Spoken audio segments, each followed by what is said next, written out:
I'm stronger. I'm smarter. I'm better. I am better.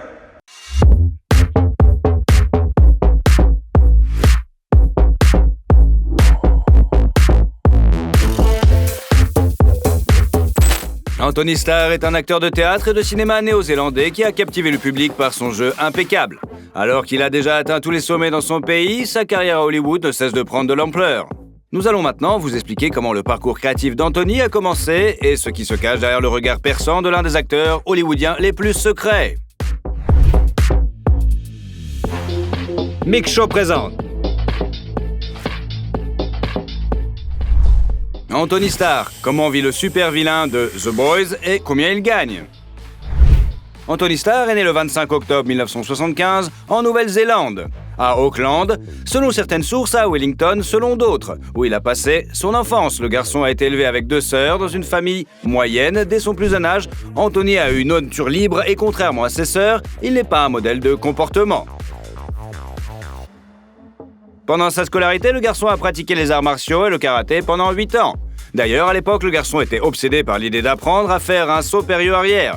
Mais après plusieurs chutes infructueuses, il a abandonné cette idée traumatisante. Curieusement, Starr s'est tout de même blessé, quoique légèrement, mais dans les circonstances différentes. À l'âge de 15 ans, Antoine gagnait déjà de l'argent par ses propres moyens en approvisionnant les rayons d'un supermarché. Un jour, un adolescent verse accidentellement une pile de gobelets en plastique. Furieux, il en a jeté un contre le mur de béton, mais celui-ci a rebondi, le frappant en pleine tête et lui laissant une cicatrice à vie. L'acteur estime qu'il s'agit de l'histoire la plus ridicule derrière une cicatrice et qu'elle devrait donc être remplacée par une histoire d'attaque de requin. Le futur acteur a volontairement abandonné l'école et avant même d'atteindre l'âge adulte, il est parti en Norvège à la recherche de nouvelles opportunités. Le jeune homme y a passé 1 an et demi et pour subvenir à ses besoins, il a dû accepter n'importe quel emploi. La plonge dans les restaurants, le nettoyage de bureaux et des emplois de serveur à temps partiel.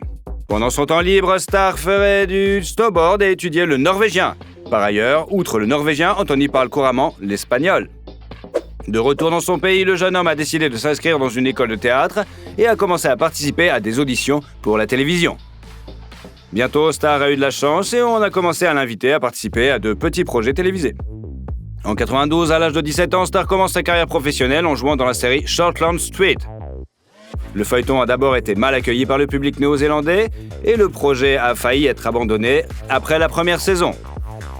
Cependant, la série a rapidement commencé à gagner en popularité et aujourd'hui l'une des plus populaires et les plus longues en Nouvelle-Zélande. Le nombre d'épisodes a déjà dépassé 7500, l'acteur lui-même n'a joué que dans quelques épisodes puis a quitté le projet, expliquant son départ par la vitesse excessive du tournage qui le rendait insatisfait de son jeu.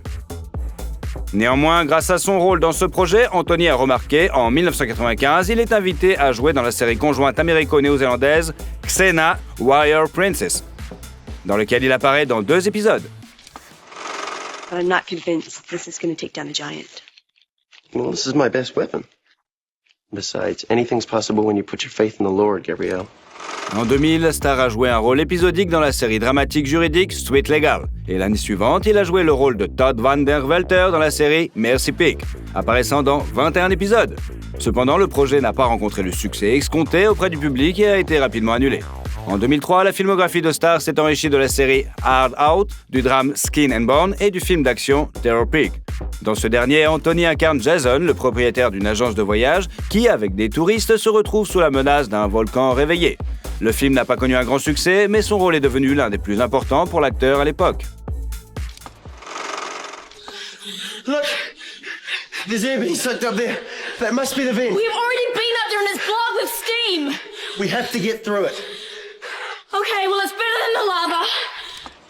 En 2004, Starr a joué dans le drame télévisé Not Only But Always, le thriller In My Father's Den et la comédie Without Paddle.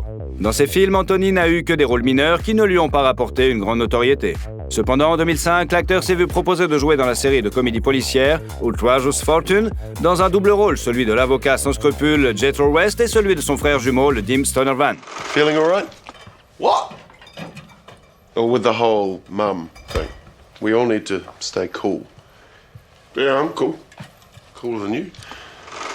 L'histoire de la famille West, qui a décidé d'abandonner le crime et de gagner honnêtement sa vie, a été chaleureusement accueillie par le public, grâce auquel le projet a été diffusé pendant 6 saisons jusqu'en 2010. Le rôle dans cette série a rapporté à Anthony une véritable notoriété. Dans son pays, Star a reçu plusieurs prix cinématographiques prestigieux et ses photos n'ont pas quitté les couvertures de magazines. Parallèlement à ce projet, l'acteur a joué dans d'autres films. La même année, en 2005, il est apparu dans le drame sportif biographique The World's Fastest Indian. Would you like to buy a raffle ticket for two? What's it for? Porky the Pig plus 2 dozen beers. We're raising money to send Bert to the USA. Our mate Bert. Bien que l'acteur ait obtenu un rôle épisodique, il le considère lui-même comme un grand succès. Pas tant pour le rôle lui-même que pour l'opportunité de travailler sur le même plateau que le génie du cinéma Anthony Hopkins, qui incarne le personnage principal du film. En 2006, Star a joué dans la comédie dramatique numéro 2, dans le rôle de Shelley. L'acteur s'est également concentré sur le théâtre, apparaissant dans plusieurs productions telles que Closer and Sex with Strangers. En 2010, Anthony a joué dans les films After the Waterfall et Spies and Lies. L'année suivante, il est apparu dans le film Bliss et dans la série policière Rush, où il a joué le rôle du sergent-chef Charlie Lewis. Okay, it's zero tolerance on the bikies from today. They paid the minister's assassin, so we're going to put the pressure on until we find out who paid them. Now that is all no more orders in the system. À l'époque, cette série policière australienne avait déjà été diffusée pendant 3 saisons et avait remporté un grand succès auprès des téléspectateurs. Star a lui-même rejoint la distribution lors de la dernière saison, la 4e, ce qui lui a valu une nouvelle part de célébrité. Rapidement, l'acteur est invité à participer à d'autres projets australiens.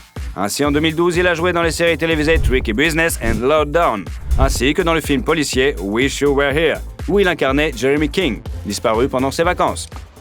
Right? They're everywhere around here. I retail probably 3,000-4,000 them a year. $10 a pop, and they cost me too. I mean, that's it. People just, they want to buy them. Pour ce film, Anthony a reçu un prix de l'Académie australienne des arts du cinéma et de la télévision. Star décide de ne pas s'arrêter en si bon chemin et après avoir connu le succès en Australie, il part aux États-Unis à la conquête d'Hollywood. Là-bas, l'acteur réussit immédiatement à obtenir le rôle principal dans la série Banshee, dont le premier a eu lieu en 2013.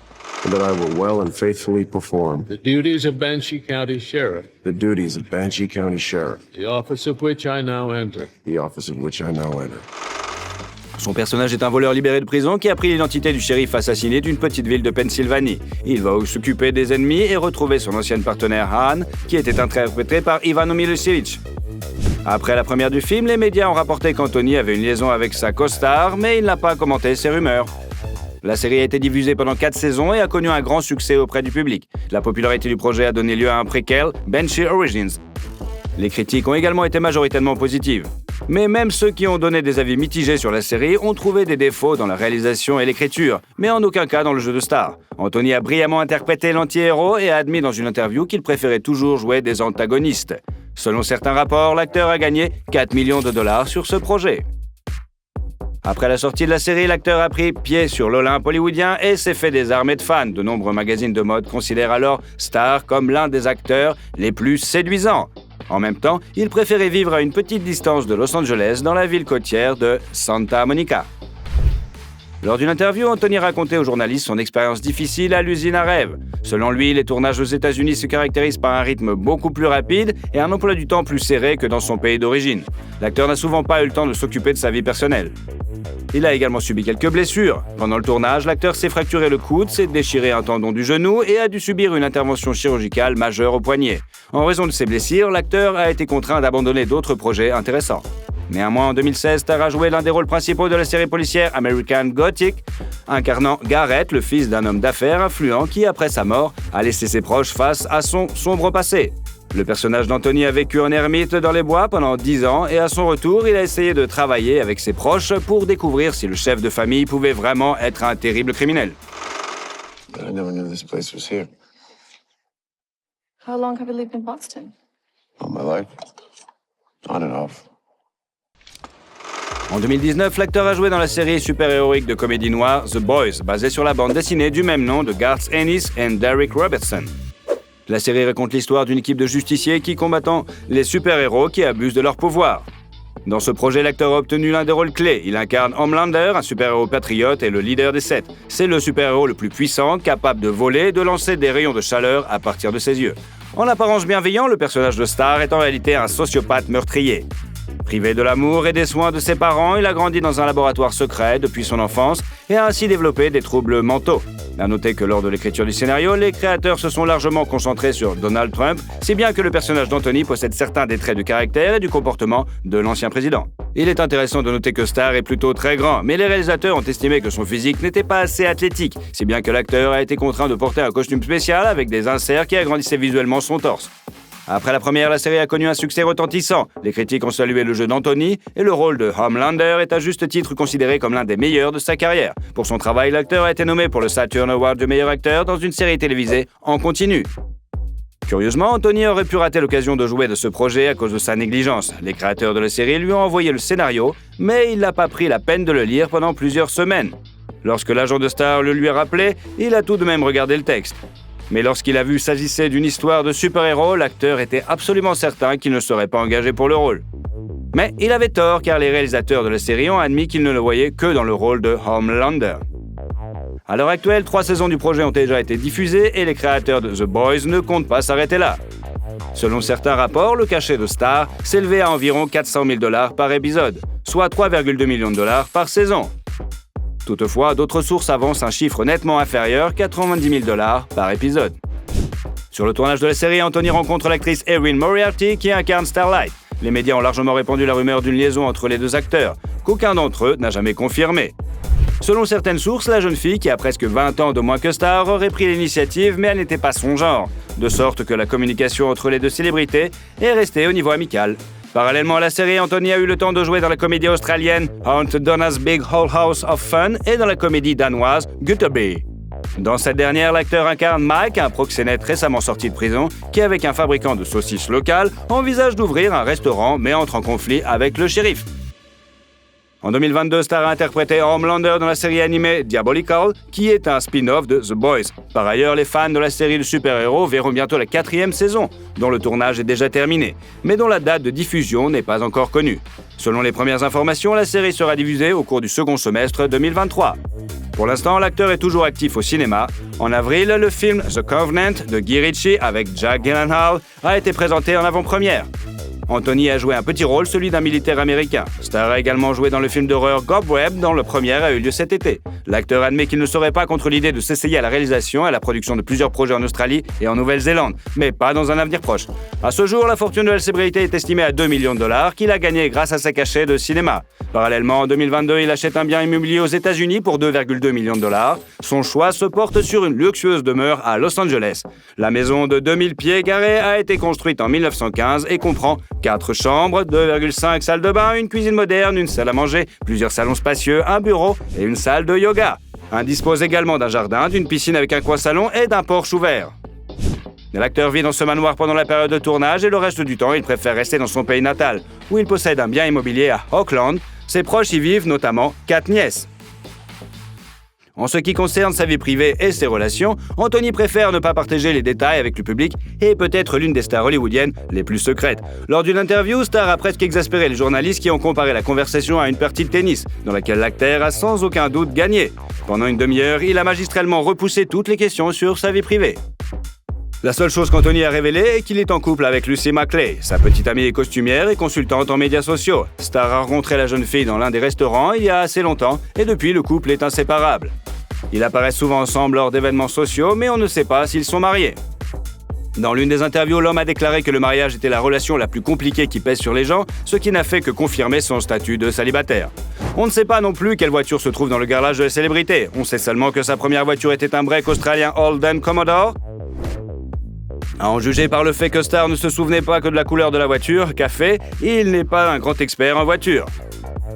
Anthony a une page Instagram sur laquelle il publie régulièrement de nouvelles photos et des informations sur les événements auxquels il participe.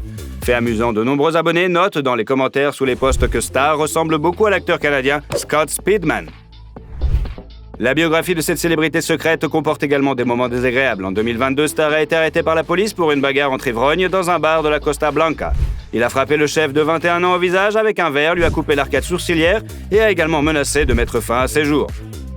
L'acteur a attribué son comportement à une intoxication alcoolique et lors du procès, il était trop gêné pour lever les yeux au ciel. Néanmoins, il n'est pas resté impuni. Anthony a été condamné à 1 an et demi de mise à l'épreuve ainsi qu'à 5 300 $ de dommages et intérêts. Malgré ce scandale, le nombre de fans d'Anthony Starr n'a pas diminué. Vous aimez cet acteur néo-zélandais ? Thank you. Thank you. Great to meet you, pal. Good to meet you.